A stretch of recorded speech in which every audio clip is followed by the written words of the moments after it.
Breaking the cycle to step forward. Authentic conversations from lived experience and a professional perspective in overcoming abuse with Chris Tuck and Beverley Ann. Hello and welcome to Breaking the Cycle to Step Forward with myself, Beverley Ann, joined by the wonderful... Hi everyone, Chris here. Hope you're all well. And today's guest that we have is Dino Nocivelli. And Dino, would you like to say hello yourself and just give everybody a quick introduction of yourself?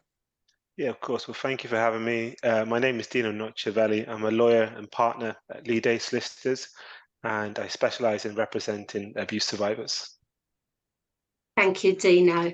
So it's really important in our conversations, as most of our listeners know, we like to bring different sides and different aspects of abuse, and that's why it's wonderful to have Dino with us today. You've known Chris for some time. We were saying before we started recording, about 10, 11 years. Yeah, that's right. Yeah, we did a conference together at Great Portland Street, which Chris was hosting, raising the issues of abuse. Obviously, this is all pre-IICSA as well, actually. So yeah, Chris has been fighting this fight for a long time, and it's been an honour, to be honest, to be alongside her for lots of these talks and discussions. Absolutely. And myself, we have met, but we were wrapped up in woolens when we were crossing the Millennium Bridge to light up London in Survivors Sexual Awareness and Sexual Violence Awareness Week with Yehudis. Yeah. So Dino, to open up the conversation, would you like to give a little bit of background about growing up yourself? Yeah, so as you can guess by my surname and a little bit by my accent, it's a bit of a mixture. So I come from Italian heritage, Italian family, and that's where I was raised. I have two brothers, and I was raised with my parents in South Wales and spent a lot of time in Italy as well, and raised by my Italian grandparents.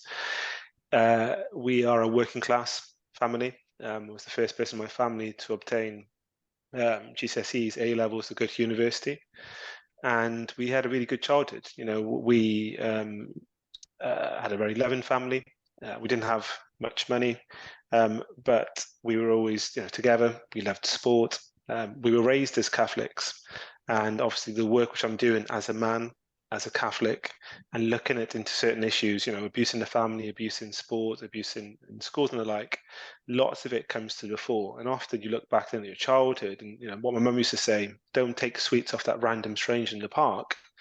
It's an absolute myth. The stranger danger isn't the issue. It was my priest, my teacher, my football coach, my family members. It's those who are closest to us.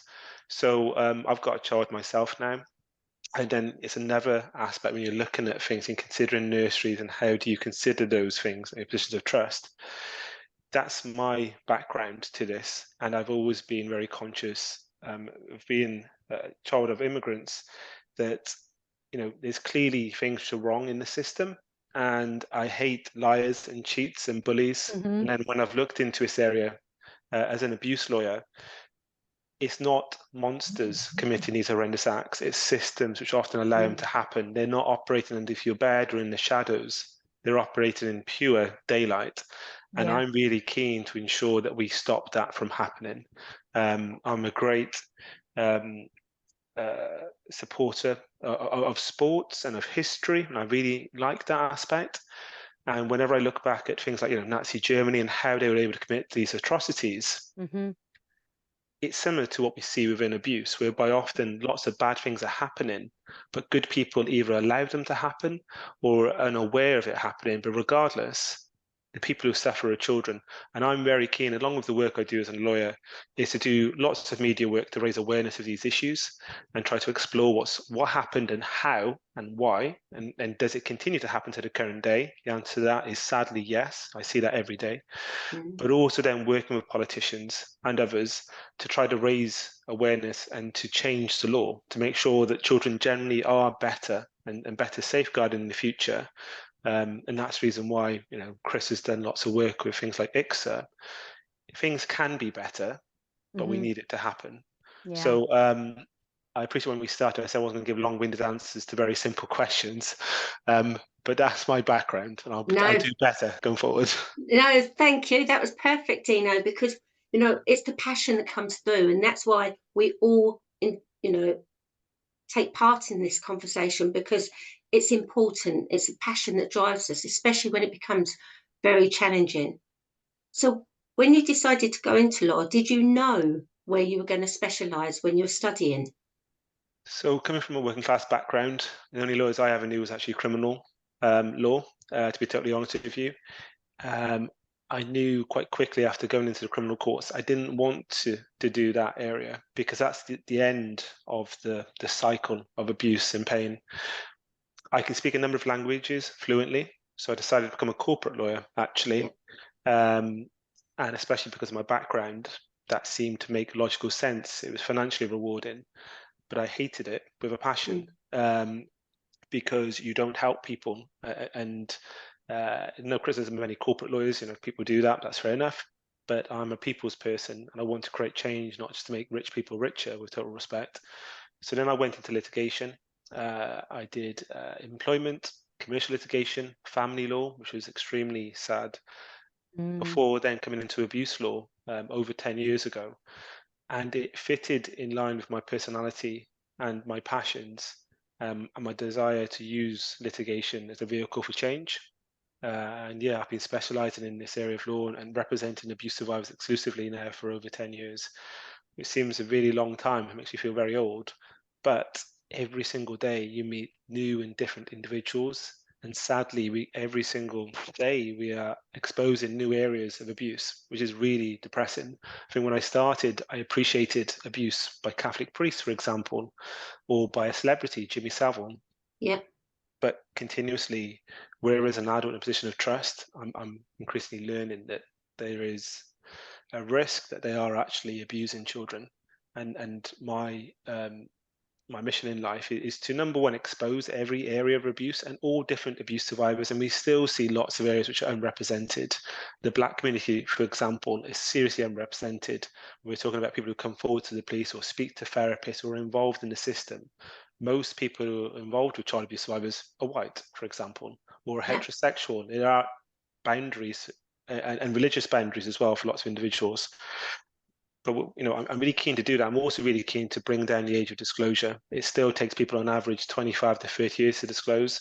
I would much prefer someone to be able to come forward when they're 14, 15, rather than being 40, because you have got your life in front of you, and we can hopefully stop the impact of the abuse. So when I looked into this area of law and the ability to challenge and to develop and to grow, whether it's abuse within ballet or gymnastics or sport or different religions, to be able to make a difference meant a lot to me. And I'm going to keep on doing this until we've reduced the impact, the duration, the severity of this issue. I hope it's sooner rather than later. Absolutely, and we're totally behind you. Chris, what would you like to say? So if you're watching this, you'll see me put my head down a lot. I'm writing lots of notes as we go through, because that's how my brain works. So just picking up on, Dino, what you just said about getting people to disclose earlier. Bev and I have talked about this a lot over different podcasts, right? And for me, there's been reports out that says children do not directly disclose. That's what they found. However, if they're given the opportunity to disclose, i.e. a safe space, a safe person, they're aware of what abuse is, they know what they're going through is abuse, and they know if they reach out to this safe person, they're going to get this specific support and they're going to get protection. If they knew all of that, they would disclose earlier. Yeah. And the reason why I say this quite passionately is because I was in a school 2 weeks ago. I went in, I spoke about what I spoke about abuse and the charity and everything. And I had 3 children out of 20 children come up to me afterwards and disclose. It really isn't rocket science, but there are so many children, when they do speak up, if they do speak up, are not believed.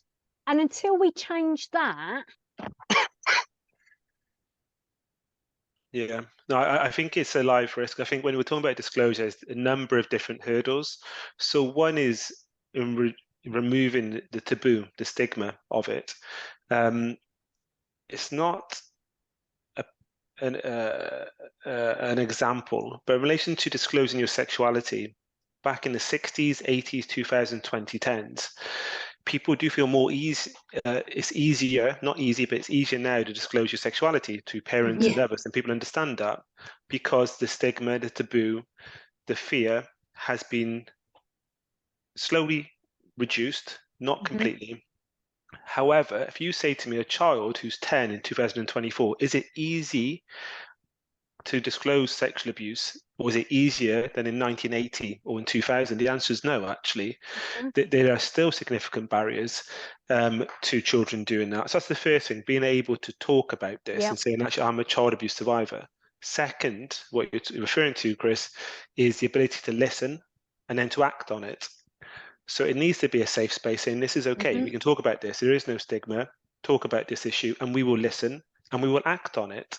Those three components must be in place. Without those being in place, a child who's 10 today will still be waiting 20, 30 years to disclose until either A, they have children who are the same age as them, B, their parents have deceased and therefore they don't have to bring any blame to them.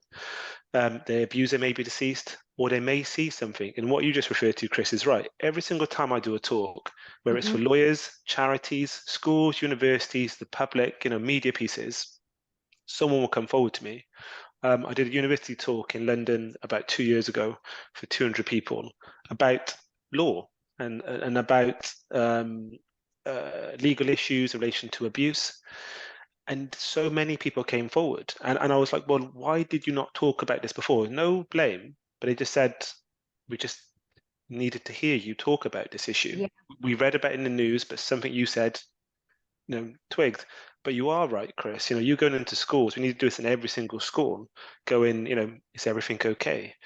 Do you want to talk about it? This is okay to talk about. And sadly, every single time I've done a talk, someone has come forward saying, me too, me too, me too. Yeah. And what you're talking about, we say safe people, safe spaces. We need a safe society, and we need to remove the stigma. And lots of survivors, we've got clients now who are still children who say the same thing my clients have said. Some of my clients are in their 40s, 50s, even 60s. But I've got clients who are in their 10s, in their teens, saying exactly the same. I feel I was to blame. I feel I led them on. I enjoyed the sexual acts. They're in a position of power. Who would believe me? It would upset my parents. I wouldn't be allowed to go to the school or the sport or the church anymore. It's exactly the same issues which we've heard about for so long. So that's when we talk about systematic and cultural changes. We do need it. And every single time we do stuff, whether it's a talk I'm doing for Chris, whether it's a media piece you're doing, whether it's IICSA, it's little chinks in that kind of protective bubble. The bubble doesn't protect you as an abuse survivor or us as members of society. It protects abusers because they can continue to abuse and continue to do this until they die. So we do need a lot more of it. And the reason why it's really important what Chris says about safe people, if people can come forward earlier, it reduces the burden on the state, because that means you can obtain the therapeutic support you may need when you're 15. It may reduce your prospects of being on state benefits. It may reduce the impact of drink and drugs and self-harm and suicide attempts. All of that is better for the individual and better for society. It's a false economy to be waiting until someone's suicidal and go, we think you need some mental help. And that's what we're facing. I've got clients in Cardiff, Nottingham, waiting 9 months plus for bloody therapy. And by that time, they've gone from 4 out of 10 up to 10 out of 10 in severity. You only get 6 sessions, maybe. They're not specialists in this area. If you're lucky, it's not specialists. So they deal with, stress at work on a Monday, divorce on a Tuesday, bereavement on a Wednesday. Oh yeah, childhood sex abuse on a Thursday. Yeah. And you may not bond with that individual. I'm a bloke. I may want to speak to a bloke. I may want to speak to someone who's under 40, over 60. You don't get an option. If you say no to assistance, you go to the back of your queue because you've turned down help. And I think it's a false economy. When we look at lots of things within politics, fixing the issue at the start of it is much better than trying to fix it when it's much further on. And the example I always give, if you've got a house and you've got a leaking roof, do you A, fix it when it starts dripping, or do you B, wait until the roof falls in and go, better fix that hole now, mate? you fix it when it starts dripping. You don't allow the damp to set in and it's floor to road. And it's so frustrating. And what Chris is saying is right. The 3 children who came forward to speak to her, but for Chris, would have been coming forward in 10, 20, 30 years' time. So we do need more Chris's, and we do need more people talking about this. So it's such an important area. The question is, why aren't we doing it? And that's why I know we're going to have a chat about IICSA, but we do need this cultural change ASAP. We need it now, and it's something, you know, we're always talking about. And in another conversation, I said some of the similar things to what you're saying now, because, you know, the abusers are the ones that are most protected by everybody and the ones that are most believed.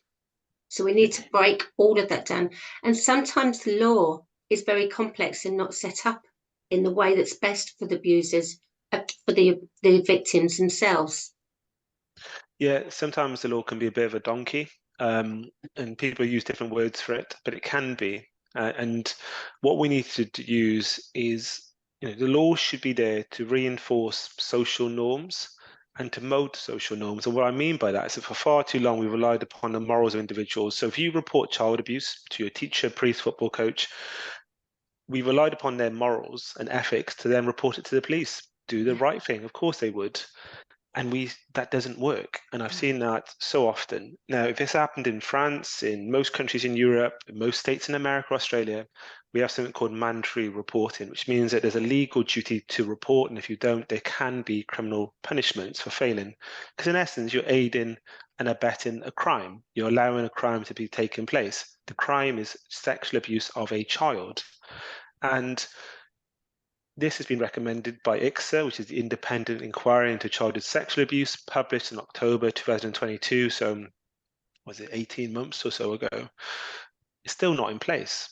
It's not even on the statute books, and it probably won't be in place by the time the election comes forward in May, November 2024. Will it be ahead of the priority list of the new government, Labour, Tories, whoever it is? Who knows? But it's a real concern because we need every single tool possible to try to stop abuse. And what Chris was saying is right. We need people to be able to talk, but we need to listen and act on it. What's the point in a child telling someone if they're not going to act on it? What's the point?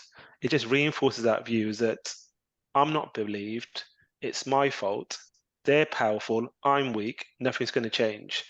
It just reinforces all of those negative views. And I really do believe we need to help the children, but also help whistleblowers. Mandatory reporting, I believe, would also protect whistleblowers. So you're not putting your neck out there going, you know what, I'm going to be a hero. I'm going to do this. I'm going to face the repercussions. I may lose my job. Everyone may hate me. Actually, you're doing this and you've got legal protection. You're just doing your job. And I think it's so important that that is in place as soon as possible. It's taking far too long. We've had, £186 million spent on IICSA. Yeah. One consultation, another consultation. You know, how many more times do you need to ask what the answer is? Absolutely. So I just was at a meeting with the Home Secretary and Faye and Alexis J and that about 3 weeks ago now, and it was all about acting on IICSA. And it was about James Cleverley stood there and gave an update on mandatory reporting, and basically they are actively working on it. They're trying to come up with a model after that call for evidence that they put out twice, you just described. They're actively working on a model at the moment, but I've said, and many other people have said before me, that unless it has teeth, i.e. sanctions, it's not going to be worth the paper it's written on. So it's really important that there are sanctions, i.e. if you don't report someone who's disclosed to you, you are complicit in that, and therefore there should be I don't know, monetary or custodial sanctions for you not doing what you should as a mandated person. Always get that wrong. So that I just wanted to update you on that, because mandatory reporting looks like at the moment it's the only recommendation that this current government is really pushing and wants implemented before they leave office or come back into office. Who knows? But they do seem to be really pushing it. But unless it's got teeth, it really isn't worth it. No, I fully agree. It's without teeth, it's just a chocolate teapot, isn't it? It's Yeah. literally pointless. What we don't want is a note or listed failings. That's just pointless. This isn't a name and shame. This is actually enforcing what should be done and trying to create that cultural change. Yeah. Because if people realize that, it takes a village to raise a child. My view, and I've said this before, it takes a village to abuse a child as well. Often the abuser will groom everyone around them. But if someone's been told this information, they need to act on it. The one thing which I have a problem with is that if you're going to make an invention, so Chris, Beverley, if you're going to make an invention of, I don't know, time travel, hats off to you. But if you're going to reinvent the wheel or mandatory reporting or a fork, people have already done it. It's already in place. IICSA already looked into this in Australia, America, France. So when they say we're going to re-look into it, what are you on about? With total respect, because it's already in place. You're not creating something new.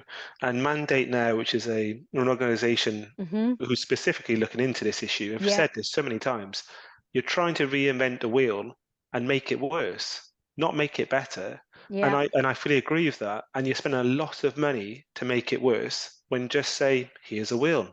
Off we go. It's crazy, and it's the time taken. Every single day there's a child at risk. That's not being hysterical. That's not being inflammatory. Every single day, and yeah, it is. And October 2022, the election's probably going to be November 2024. We understand. That's 2 years. It's just unacceptable, and then he needs to go through the motions. And I promise you, Parliament does not work fast. If you put it up on the statute, as a bill, it has to go through House of Commons, go through House of Lords, go through House of Commons, go through House of Lords, go past the committee, then it goes into the statute book. So it's what, 2025? If then? So we're talking potentially up to 3 years. If it goes through, if it's a priority. And then again, also, which is really important, you need to put in additional funding for therapists, because the fact is, it's not just punishing those who don't act, but therapists for the abuse survivors, more police officers to investigate this, more prison spaces to prosecute individuals, more money for the CPS and criminal judges. It needs to be properly funded. Otherwise, it's just noting failings and it falls into some random list which goes down someone's sofa and disregarded. And that's not what we want. We do generally want this to be a tool, not a chocolate teapot, and it has to have teeth to be a tool. And I think one of the reasons why they're dragging their feet, and again, it could be any political party, but they're dragging their feet, is because it needs that huge resource, and it needs the political will and the political commitment for it to be actioned. But they have already committed to it. They just need to speed it up and get the model in place. And you know what? If the model ain't successful straight away, tweak it until it is. But until you've implemented it and made a start with it, you can't tweak it, can you?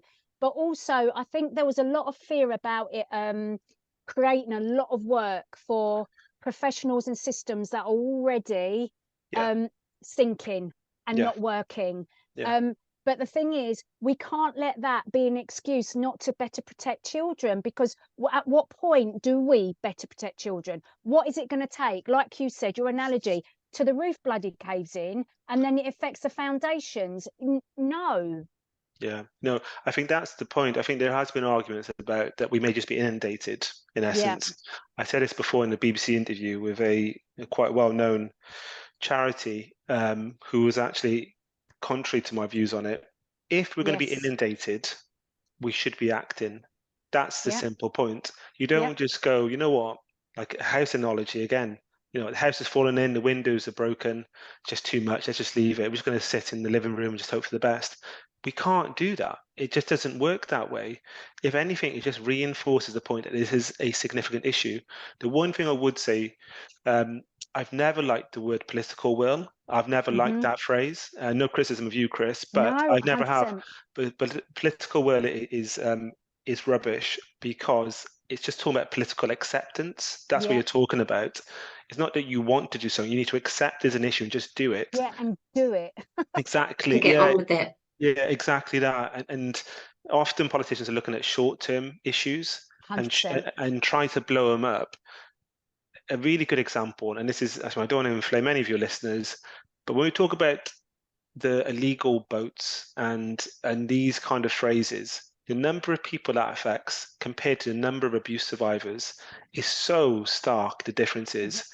But the political will or votes against political acceptance of abuse survivors is so stark, so different. The amount of money put into the two of them is totally disproportionate. Yeah, and it's just not right. And I think that's the reason why I don't accept political will. On a political point, this is not me being righty, lefty, a lefty lawyer, a righty, tighty, whatever the legal phrases are, and whatever else. It's not political, it's not personal, it's just pure facts. When you're looking to address an issue, you do it in list of priority, often by the numbers affected and the severity as well. And you think about, if I do this, how can we stop it? So for the boats, you want to stop the boats to stop then the issues. That's the reasoning of this government. But why don't they treat the same with abuse survivors? Stop the abuse. Give them therapy immediately. Why is that?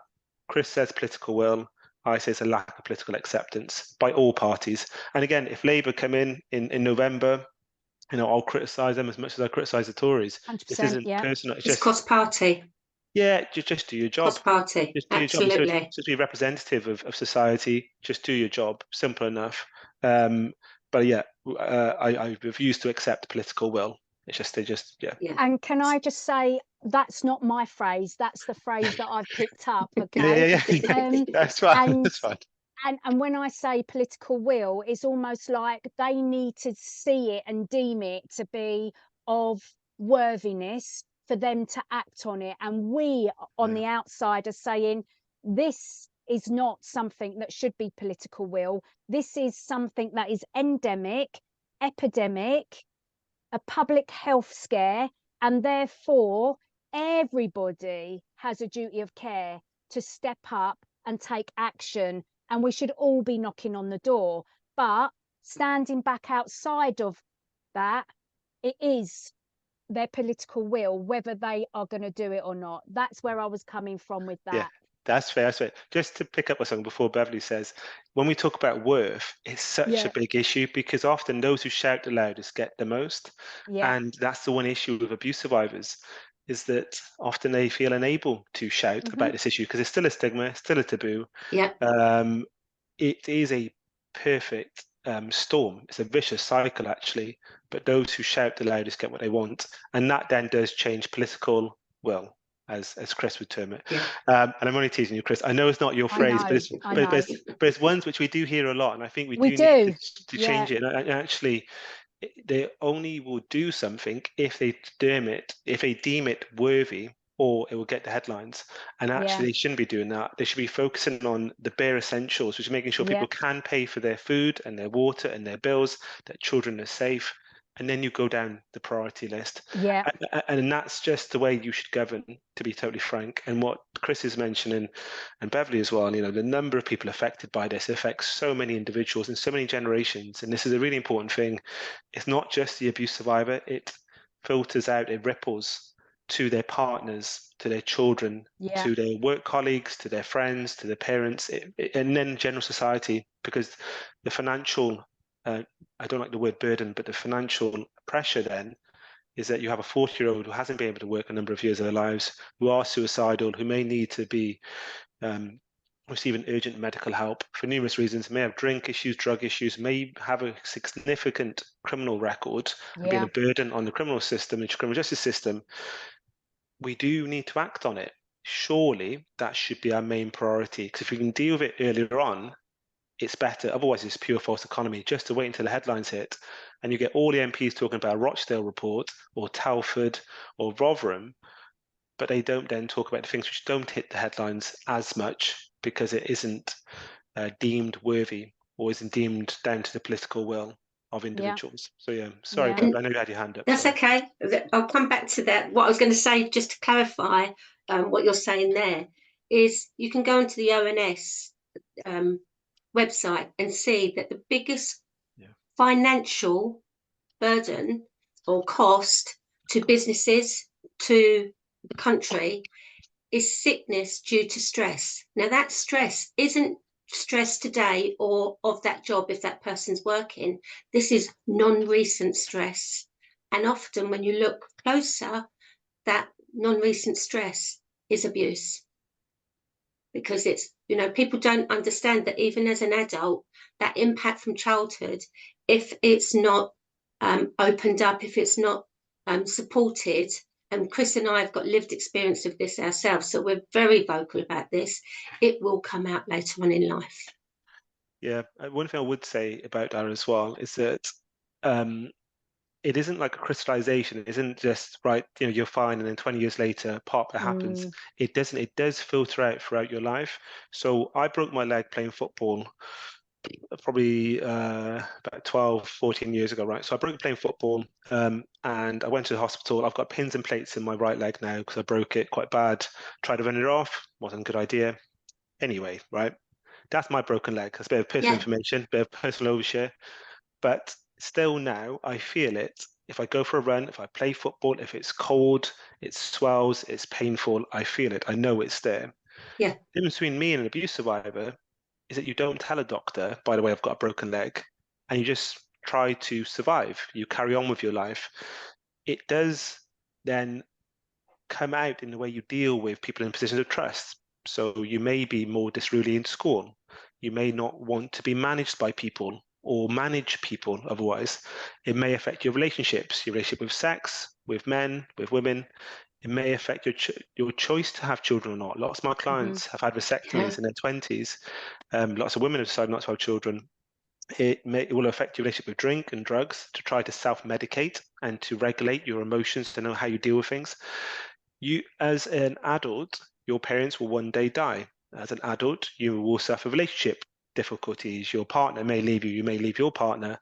You may be made redundant. You may lose jobs. You may be rejected for interviews. But as an abuse survivor, that rejection often can be really bad, and how you deal with those kind of relapses is really difficult, up to a point where it crystallizes fully. But what I would say is that every single day after you've suffered abuse for the first time, it does not define you, but the way you view the world and the way you interact is very different, and 100%. that is inherently difficult. And then lots of our clients, you know, don't apply for promotion, don't apply for managerial positions, often are in and out of work, or if they feel like, I'm getting to know these people and I've been here 2 years and it's really good, do you want to come to the Christmas party? Hell no. Okay, all right, that's fine. Do you want to now manage people and go up a level? No, no, no. Tell me something about you. Tell me about your childhood. Yeah, I'm going to get a new job. I'm going to leave now. And what we see is that happens a lot. Lots of abuse survivors are self-employed. First off, I thought I was random. More and more, it's because they struggle or don't like working with individuals, getting people to know them, don't like being managed by someone. Why are you late? That piece of work is wrong. So it does affect people in different ways. And I think when people think of an abuse survivor, they have a typical view in their mind. This is who someone could be. Someone who's quiet, someone who's a broken individual, and it's not. Nearly all abuse survivors are absolutely normal individuals. You walk down the road, you won't even know you're walking past an abuse survivor. You also don't know you're walking past an abuser. And this is the vicious circle. It's not the weirdo in the park, and it's not the person who's very quiet, who has no friends, who's a typical abuse victim survivor.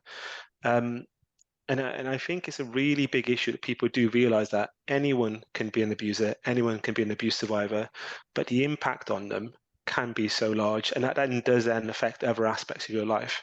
So your study, ONS, which you're referring to, the Office of National Statistics, you are right. Those stress levels and the way you interact with it can be different.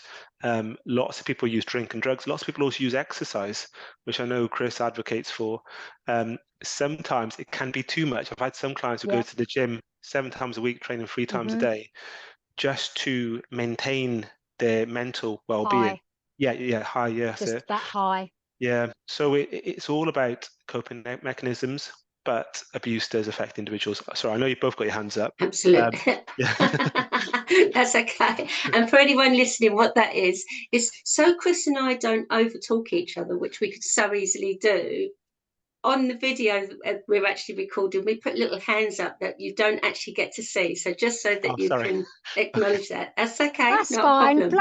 Blow out cover. It's fine. And everyone thought we were really, really professional. We are, Beverley. Come on. Of course we are.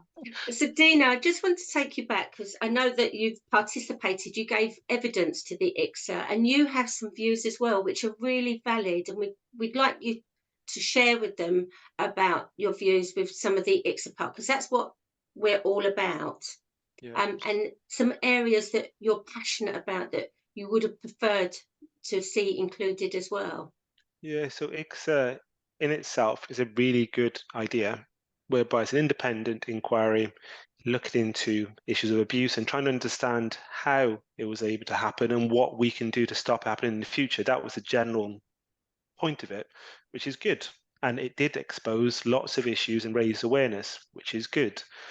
I was never paid a penny by IICSA. I never asked for a penny, never received a penny. My input to them was trying to direct them to investigate areas which I thought were important. Now, we understand abuse within the Catholic Church and Church of England. We understand abuse within local authorities and schools. But there were a number of significant areas which I did feel were not investigated properly. And the way IICSA did it is they looked into certain strands, so like major investigations. Areas which I believe they should have done and they should have investigated. One was sport, which wasn't given the attention it deserved at all. It wasn't considered to be a major strand. Subsequent to that, about 900 men plus came forward for abuse in football, post 2016, 2017, abuse in gymnastics, abuse in swimming, abuse in tennis. The list goes on and on. It's about 22 sports, sadly, I've acted for individuals who've suffered abuse. But IICSA wasn't considered to be a major strand for them, even though certain strands for them affected individuals who perhaps were deceased, and again, every single abuse survivor has an equal value and view, in my opinion. So it's not discrediting them, but I do think if you're looking at potentially over 1,000 individuals in football alone who have been affected, compared to tens of individuals and the abuser's dead, we should be looking at the systematic failings of abuse in sport or abuse in the military, healthcare, different religious aspects, and also looking at also different levels, representatives of the Black community, LGBT, and others, and understanding the different barriers. But I think abuse in sport is one which I feel extremely strongly about because it was a missed opportunity, to be frank, to understand the systematic errors. And I know certain individuals will say, we're hearing the same thing, man in position of power, teacher, abuses a child who's a pupil. It applies the same to a priest, it applies the same to a football coach. So we don't really need to look into sport, it's fine. Or we can trust football to look into themselves. It isn't a good enough answer. We needed that independence, to be frank, to really expose this issue. And that's not my view, it's facts. Because post November 2016, when Andy Woodward come forward for abuse in football, and again, I acted for lots of those abuse survivors in football, we then had to wait a couple of years for abuse in gymnastics to come out, and then abuse in cricket, and it will continue. IICSA had an opportunity to expose all of that, and they failed. And it's one of my greatest regrets that I wasn't able to persuade them otherwise, because I think they should have done that. And that would have enabled so many individuals from so many sports to come forward. And the reason why it's important that we do this is we only get one chance at most things in life. Will there be another IICSA? No. Will there be another IICSA in 50 years' time? No.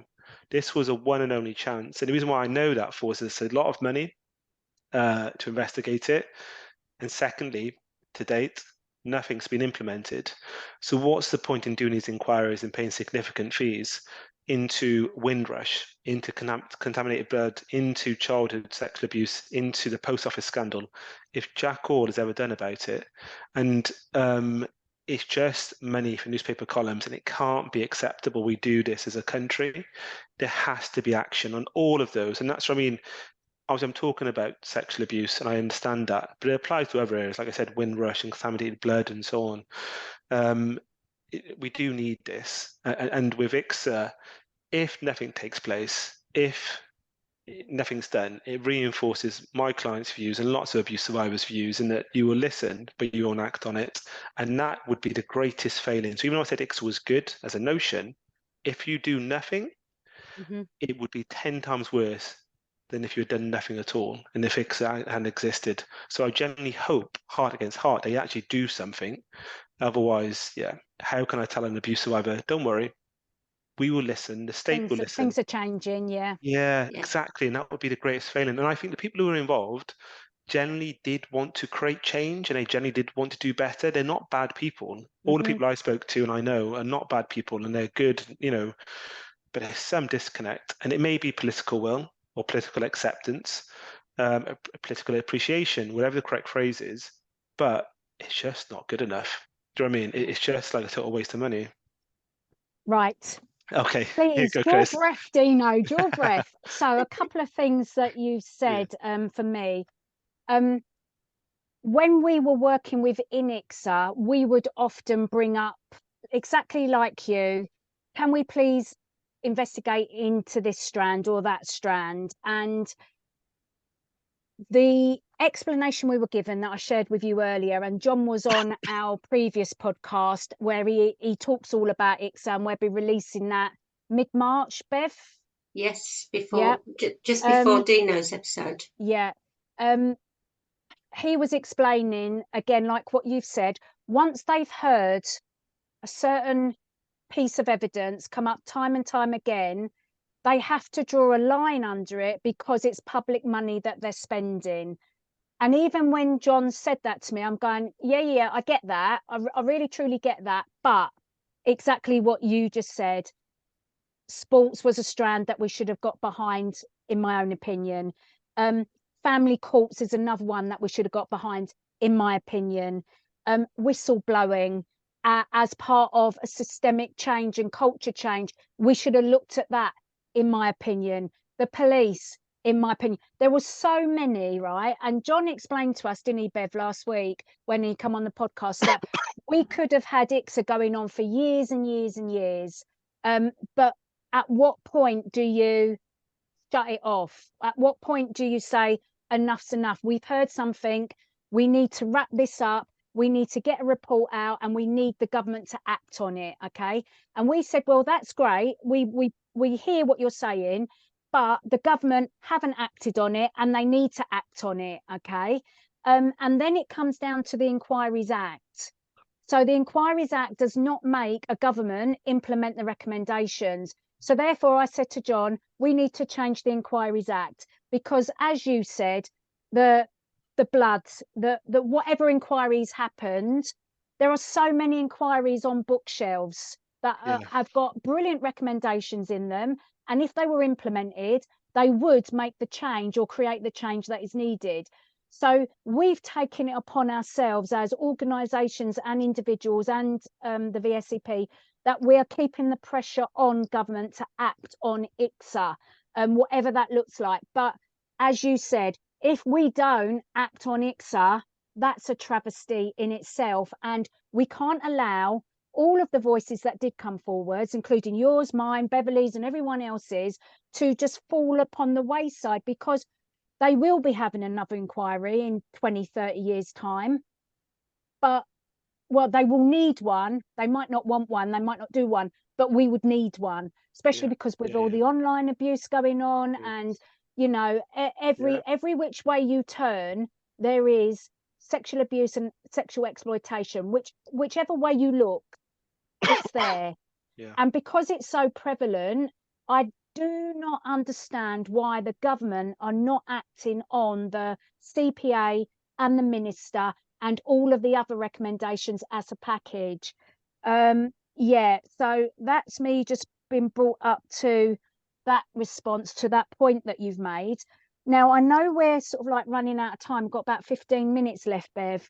Can you talk to us a bit more, Dino, about the actual work that you do day to day? What does that look like? How do how do individuals become your clients, for example? And what is it you help them with? Yeah, no, that's fair. So clients come to me through a number of different mediums. So I do lots of talks, whether for charities, schools, universities, other lawyers, about abuse and the issues which are faced by abuse survivors and what the law can and can't do. I'm also very active on social media, so Twitter, now X, LinkedIn, Facebook, I haven't started doing any TikTok or anything. I don't know about you both, but I haven't gone down. You do, Chris? I haven't. You have, haven't you, Chris? I'm on every platform, raising awareness. Good.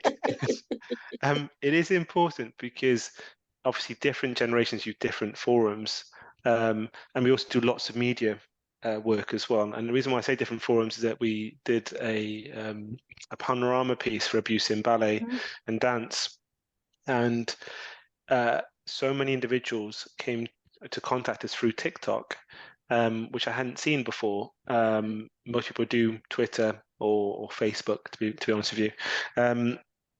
Or they contact us in a newspaper article. When someone contacts us, we need to understand first off, what do you want to do? Sometimes they just want to tell us about abuse and just say, look, can I help anyone else? Good. Or they want to know, or we want to be signposted, what abuse charities can I speak to? What support could I get from the NHS? Or how do I tell my parents, my children, what signposting can you give us? Any campaigns and get involved in. Some do want to bring civil action, and that has two avenues, I suppose. One is pursuing the institution or the abuser directly, and the other one is SICA, so Criminal Injuries Compensation Authority. Now, the first one, we always recommend people to go and report to the police because we think it's important that abusers are convicted for their crimes and that they are prosecuted for them, because they should be brought to account and pay for what they've done to these children, and they should be removed from society. That's what we generally believe. The option of a civil case, if you've been abused by a school teacher and it's happened during the course of their employment, it's the legal phrase, we can look to pursue a civil case against the school and or the abuser. Same as with a sports coach, a scoutmaster, a priest, a rabbi, or against an individual alone. So if it's your neighbour or a family member, we do bring those cases. The other option is SICA, Criminal Injuries Compensation Authority, which is a government agency. And lots of survivors want to go down that route because they need the funding to pay for therapy, which can be very costly. There may be debts, there may be employment opportunities, but those are the options which we look to consider. We always prepare for the worst and hope for the best. That's why I usually do in my life daily. Preparing for the worst means a trial. What we don't want to do is put a survivor through all of this and put them through a trial if it's possible to reach a resolution, which includes, as with in the last 6 months for my clients who suffered abuse in the Scouts and boarding schools and gymnastics, a sum of compensation to show some appreciation of the impact, trying to obtain admissions, a responsibility and acceptance the abuse took place, obtaining written apologies, which means a lot to my clients as abuse survivors, and also trying to get action involved as well. So lots of my clients are able now to meet the institution. So the CEO of the Scouts or of British Gymnastics or the head teacher of the school, so they understand not only how did you fail me as a child, but subsequent to that, how has this process been? What can you do to help an abuse survivor who may be in your school right now, and try to create that change and that culture? So to reduce the barriers of us and them, the fact is we're all in this together. And I think if you're a school teacher or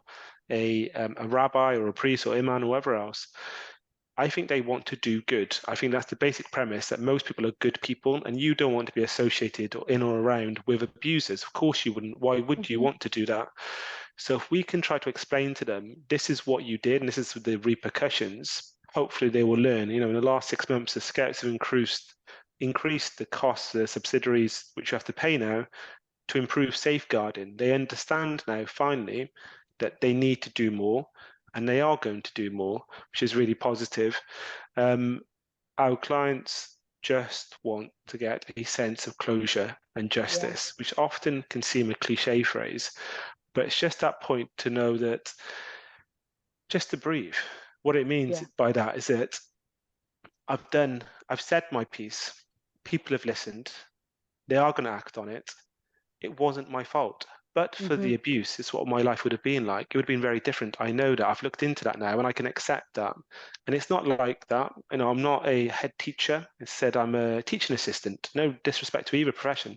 But I'm not that. I'm not in a head teacher role because the impact the abuse had on my education and so on. And the point of an apology does mean so much to individuals. it does take away a lot of that guilt and self-blame, not only for the abuse, but the fact is that sometimes others in their family, or they know other children, younger children, have suffered abuse because they felt unable to talk. And that sigh of relief going, right, they understand now, I've met them and they get it. They are going to change. And if this happens today, they will act differently, means so much to our clients. And that's why I'm really keen to stress and to work with. And that's why when I'm working with institutions or speaking to the media, I'm very keen not to just say, you're all evil and you're monsters. I explain the failings, what you can do to fix it, but you do need to change. Otherwise, we'll keep on raising this issue day after day after day until you do change, because I can't allow my children to be living in the same risk which I had. Absolutely. Or my parents had. We need to create change. It's the only way of doing it, because the fact is I can't protect them 24/7, and I'm terrified about that every single day. So as a lawyer, as a parent, as a campaigner, everything which I can do to better protect people, we should do that without doubt. And that's why I get so frustrated. When you look at mandatory reporting, the seatbelt of child welfare, just do it. I know people may not be happy. People kicked off. Again, you both are slightly older than me, with total respect.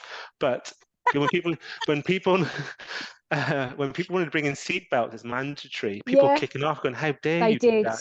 Yeah, how dare you do that? That's so wrong. It's my personal choice. How do you infringe and all this stuff? It's going to save your life, mate. That's the whole point of doing it. I know it's frustrating. The car's got to change. Like, oh no, it's to protect you, because the alternative is you go through the windscreen and that's going to cost NHS more. You may die, and so on and so on. It's so frustrating. Well, we still haven't got that safe seatbelt of mandatory reporting. So what my clients do want is justice and closure. We try our absolute best, and every survivor wants something different. But I feel privileged that people feel able to talk to me and that they trust me. I try my absolute best for them. We can't help everyone. What we can try to do is, if we can't help, we do signpost to others that can, whether that be therapists, whether that be MPs, the Victims Commissioner, abuse charities. The fact is, you talking is the first step, and it's really important. So yeah, that was my answer again to your question. Sorry, Bev. No, thank you. I'm one of those people. I'm a survivor who years ago, when I went through my first lot of, and I say first because, as part of my self-care, I still tap in to support. It's vital because of the area we're working in as well, and looking after myself. But when I very first started, my counsellor back then said about submitting a claim for compensation. Ironically, although I lived in the care sector and I was abused by my father and his friend when I was at home, I was refused because of the same roof roll. And I've got the papers to resubmit, but I won't, I'll be open and honest in this, because that's what we are in our conversations. There's that part of me, even as a grown adult who's 60 this year, if I get rejected a second time, how does that make me feel? And it's one thing knowing it. So that's that is the everyday reality of survivors. So I respect and really admire everybody who's been able to speak up and even go down the judicial system, such as you, Chris. But that also doesn't take away my utter respect also for those other survivors who are unable to speak at the moment. And we share this conversation to inspire, so they know they're not alone. So, but yeah, because it's a minefield. So as Chris, you went down the judicial system, didn't you? I did, but I just wanted to come back to redress and put all of this together. So as you were saying, Dino, that every survivor is different and they want different things. But when you look at redress could be compensation, as you said. It could be the apology. It could be a package of things, or just one thing. But I think just listening, acknowledging and understanding that you're not alone, it wasn't your fault, that really all helps with the healing process for that individual. And I, as I spent 5 years going through the criminal justice system between 2016 and 2021. Won't go into that today.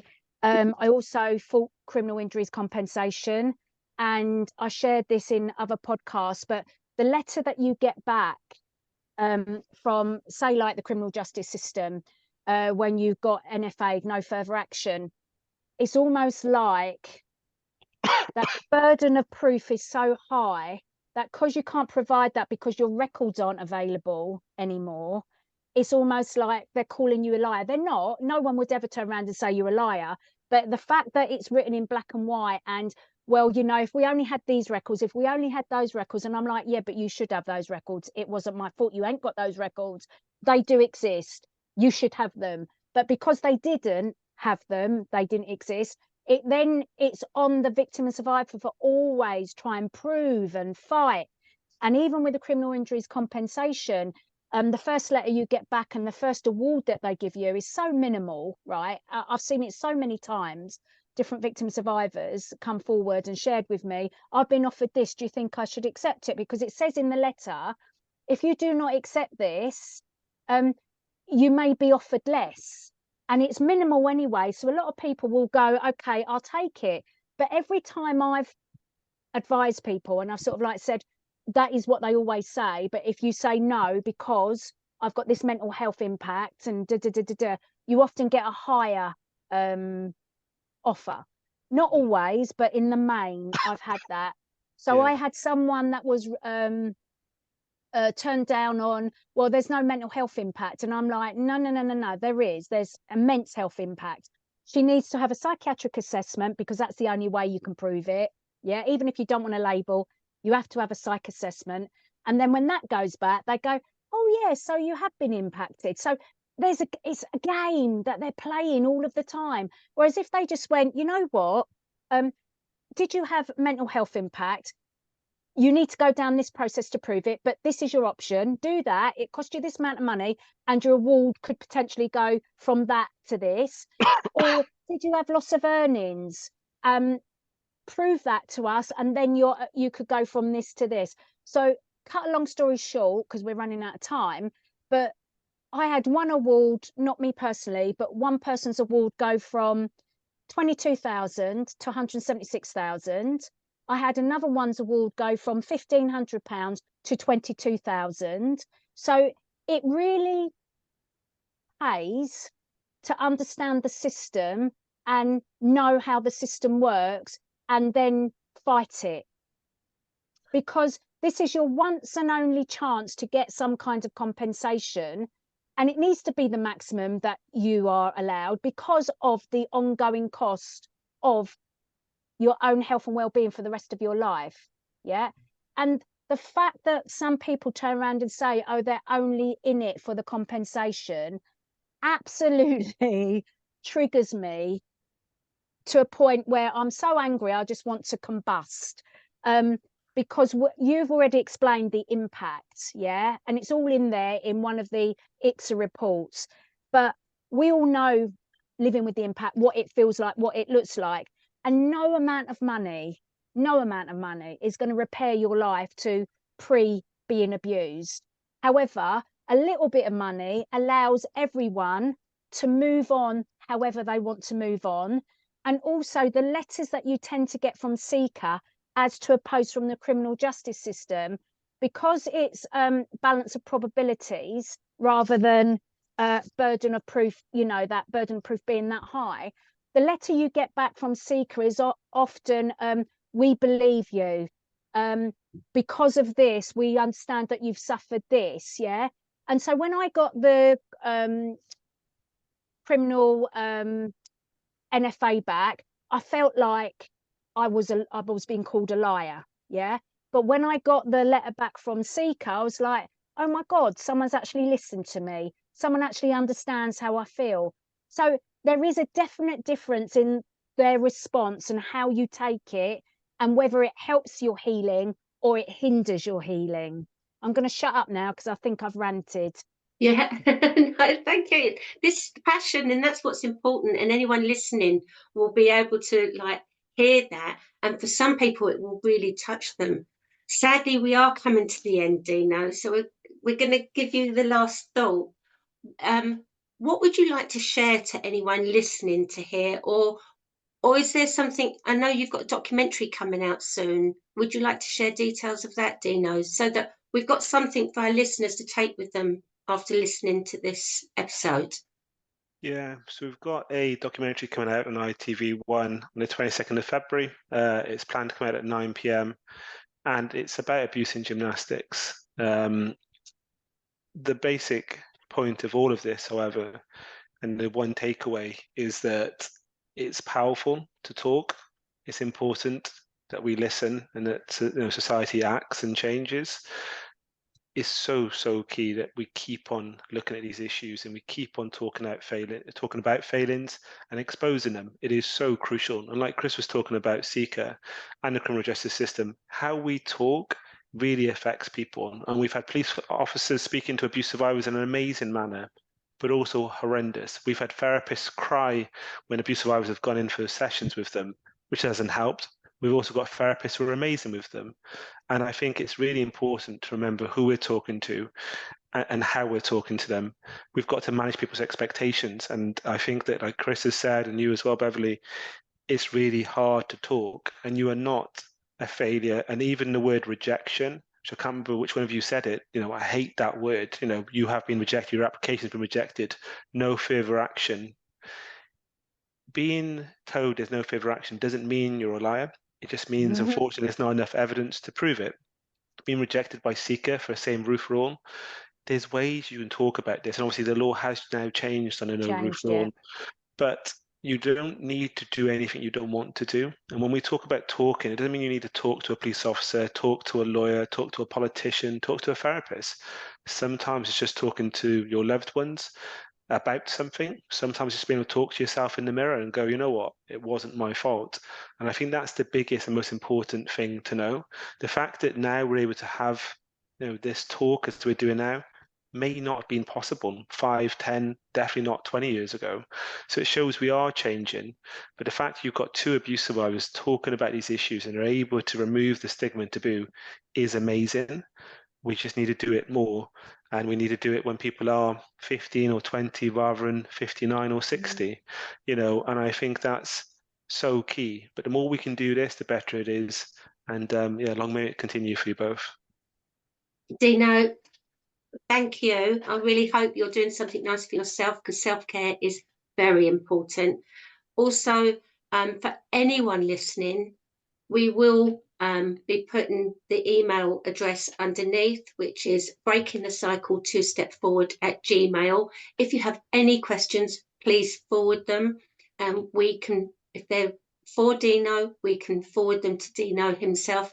If you've got any other questions, especially legal ones, just ask, and we will ask Dino, so that if we've got the same questions being asked, we don't need to keep going back to Dino. We can make sure we do it all in one or not one hit, because it'll probably be more than once. Dino, I can't say thank you enough. Thank you for coming on here. And I think what's also touched me, if I'm really honest, it's having someone within the legal justice side as yourself who specializes in abuse. So you're not going to a lawyer who doesn't really understand what abuse is. So for me personally, I'm going to say it's been a pleasure having you here. Chris, I'm going to give you the last word before we sign off. Yeah, as always, it brings up a lot of thoughts, emotions, and I want action now, yesterday, not in 5-10 years. But it's also about, as you say, Bev, self-care. So don't combust, preserve your energy, because this is a marathon that we're on and not a sprint. So I have to remind myself of that quite frequently. So everyone out there, if you're listening to this, as always, just take care, do some grounding techniques, go for a walk, shout and swear, do anything and everything that you need, but just take self-care. It's really important. Thank you, Chris, on that note. So thank you for listening, and we'll see you in the next episode. Bye, everyone. Bye. Bye.